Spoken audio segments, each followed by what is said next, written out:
8 अगस्त के Gurukul prep daily podcast में आपका स्वागत है। अपडेट। एक महत्वपूर्ण दिन। भारत छोड़ो आंदोलन दिवस 8 अगस्त।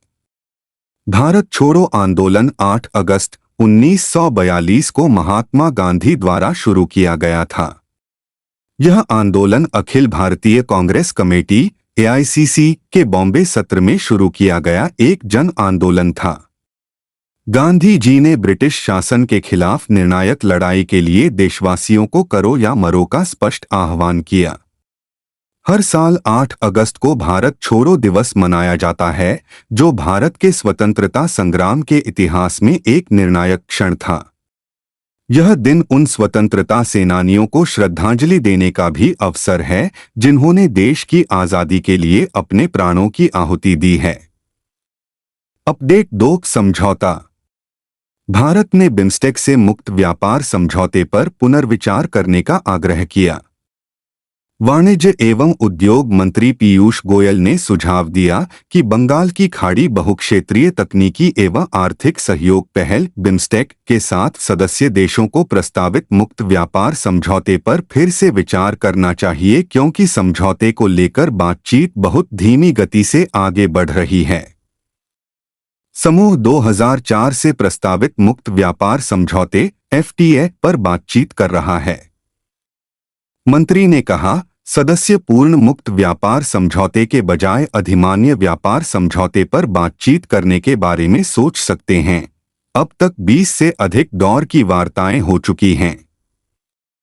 यह आखिरी बार 2018 में आयोजित किया गया था। अपडेट 3। नियुक्ति। सरकार ने SBI अध्यक्ष के रूप में चल्ला श्रीनिवासुलु शेट्टी को नियुक्त किया। केंद्र सरकार ने भारतीय स्टेट बैंक SBI के नए अध्यक्ष के रूप में चल्ला श्रीनिवासुलु शेट्टी और प्रबंध निदेशक के रूप में राणा आशुतोष कुमार सिंह की नियुक्ति को मंजूरी दे दी है, जहां वर्तमान अध्यक्ष दिनेश कुमार खारा 28 अगस्त को सेवानिवृत्त होने वाले हैं। इसके अतिरिक्त SBI के वर्तमान उप प्रबंध निदेशक DMD राणा आशुतोष कुमार सिंह को नया प्रबंध निदेशक नियुक्त किया गया है। उनकी नियुक्ति उनके पदभार ग्रहण करने की तारीख से प्रभावी होगी। SBI के अनुसार चल्ला श्रीनिवासुलु शेट्टी जनवरी 2020 में प्रबंध निदेशक के रूप में SBI के बोर्ड में शामिल हुए और वर्तमान में बैंक के अंतर्राष्ट्रीय बैंकिंग, वैश्विक बाजार और प्रौद्योगिकी विंग की देखरेख करते हैं। Update 4। Banking. Capital small finance bank और एडलवाइस लाइफ बैंकाश्योरेंस के लिए साझेदार बने। Capital small finance bank limited CSFB और एडलवाइस लाइफ इंश्योरेंस ने एक बैंकाश्योरेंस टाइप में प्रवेश किया है। यह रणनीतिक साझेदारी CSFB के ग्राहक आधार को एडलवाइस लाइफ इंश्योरेंस के जीवन बीमा उत्पादों तक पहुंचने में सक्षम बनाएगी, जिससे उनकी वित्तीय सुरक्षा की आवश्यकता पूरी होगी।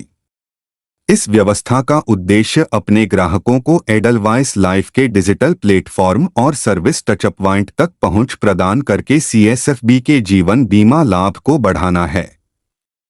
आज CSFB की 177 शाखाएं हैं और इस टाइप के साथ एडलवाइस लाइफ के सभी उत्पाद इन शाखाओं में बैंक के ग्राहकों के लिए उपलब्ध होंगे। अपडेट 5। पुस्तकें। P राजीव के चयनित निबंधों का विमोचन। CPIM पोलित ब्यूरो के सदस्य MA बेबी ने कहा कि पढ़ना किताबों तक सीमित नहीं होना चाहिए, बल्कि इसमें समाज भी शामिल होना चाहिए। वे कोच्चि में एक समारोह में उद्योग मंत्री P राजीव की पुस्तक सेलेक्टेड एसेज के विमोचन के बाद बोल रहे थे।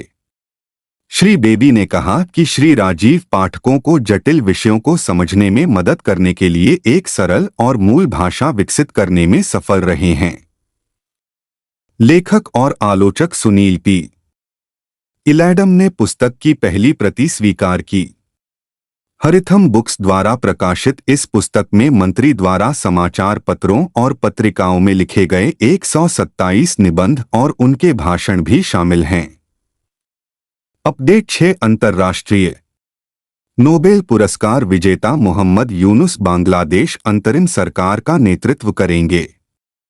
नोबेल पुरस्कार विजेता मोहम्मद यूनुस पूर्व प्रधानमंत्री शेख हसीना के पद छोड़ने और उनके शासन के खिलाफ बड़े पैमाने पर विद्रोह, जिसमें ज्यादातर छात्र थे, के बीच बांग्लादेश से भागने के बाद देश की अंतरिम सरकार का नेतृत्व करेंगे। राष्ट्रपति मोहम्मद शहाबुद्दीन के प्रेस सचिव जॉयन आबेदीन ने यह घोषणा की। आबेदीन ने यह भी कहा कि यूनुस सरकार के अन्य सदस्यों के बारे में राजनीतिक दलों और अन्य हितधारकों के साथ चर्चा के बाद जल्द ही फैसला किया जाएगा। विरोध प्रदर्शन शुरू होने के बाद से देश में फैली हिंसा में मरने वालों की संख्या बढ़कर 440 हो गई है। अपडेट 7 विविध पार्ल रॉयल्स में शामिल हुए दिनेश कार्तिक सा-20 में पहले भारतीय क्रिकेटर बने। पूर्व विकेटकीपर बल्लेबाज दिनेश कार्तिक को पार्ल रॉयल्स ने सा-20 के तीसरे सीजन के लिए साइन किया था, जिससे वह 9 जनवरी से शुरू होने वाली दक्षिण अफ्रीकी लीग में भाग लेने वाले पहले भारतीय क्रिकेटर बन गए।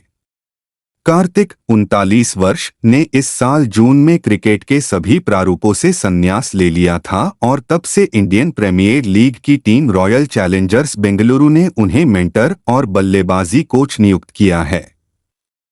उनका आखिरी प्रतिस्पर्धी 2-0 मैच IPL 2024 में RCB के लिए था, जिसके लिए उन्होंने 14 मैचों में 187.36 की स्ट्राइक रेट से 326 रन बनाए थे।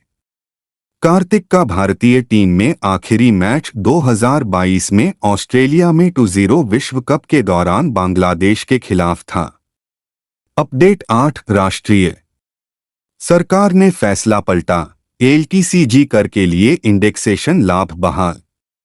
व्यापक आलोचना के जवाब में सरकार ने गैरसूचीबद्ध परिसंपत्तियों की बिक्री से long term capital gain LTCG कर पर इंडेक्सेशन लाभ हटाने के अपने विवादास्पद बजट प्रस्ताव को वापस लेने का फैसला किया है।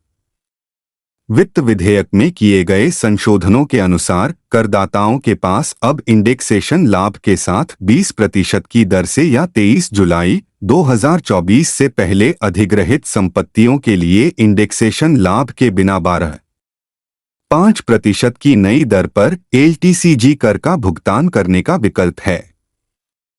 करदाताओं से अपेक्षा की जाती है कि वे कम कर राशि के परिणामस्वरूप विकल्प चुनें। अपडेट 9 योजनाएं और समितियां। यूपी और बिहार में नमामि गंगे मिशन 2.0 परियोजनाएं। केंद्र सरकार ने नमामि गंगे मिशन 2.0 के तहत उत्तर प्रदेश और बिहार में 920 करोड़ रुपए की 4 बड़ी परियोजनाओं को पूरा और संचालन शुरू किया है। इन परियोजनाओं से 145 मेगालीटर प्रतिदिन MLD की सीवेज शोधन क्षमता बढ़ेगी और बेहतर सीवर नेटवर्क उपलब्ध होगा। हाइब्रिड एन्युइटी PPP हैम मॉडल पर आधारित इन परियोजनाओं को एडवांस्ड सीक्वेंसिंग बैच रिएक्टर तकनीक के आधार पर डिजाइन किया गया है और ये नेशनल ग्रीन ट्रिब्यूनल NGT द्वारा निर्धारित कड़े मानकों को पूरा करते हैं। इन पहलों से गंगा और उसकी सहायक नदियों की जल गुणवत्ता में पर्याप्त सुधार सुनिश्चित हुआ है। अपडेट 10 खेल। वजन के कारण पेरिस ओलंपिक से बाहर हुई पहलवान विनेश फोगाट।